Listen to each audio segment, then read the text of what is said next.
在全球解封了后，日本正做游客行大的好所在。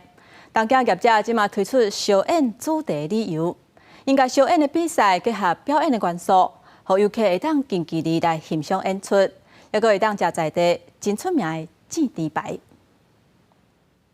这是东京都白田区一间用趣味大微小演表演招人客餐厅，扛棒就叫做“欢光糋猪排”。虽然场地规模不如每年举行大小演的国技馆或者是体育馆，不过引进国际观赏，甚至甲选手斗阵翕相，和餐厅开播以来人是直通通。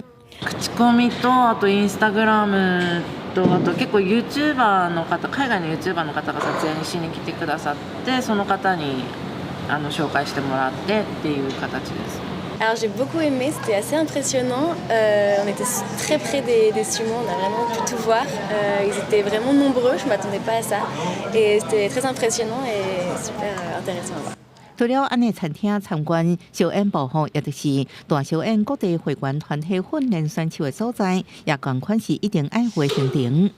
Because of travel was shut down almost for 3 years, especially even Japan almost 4 years, that it's opened up and it's like, I can't have that for 3 years. Now I want it even more. It's sort of like they take away something, now it's like more interest in it.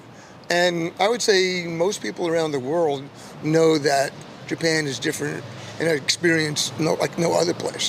大杯小演这种古老竞技，起源年代已经无法度克考，发展到今仔日，除了日本本土的选手人才真多，也有不少外籍选手也真受欢迎。为一个人口比例真高的美国夏威夷，甲同款流行小演的蒙古甚至欧亚交界超正共和国，拢有袂歹成绩。公司新闻，徐家珍报道。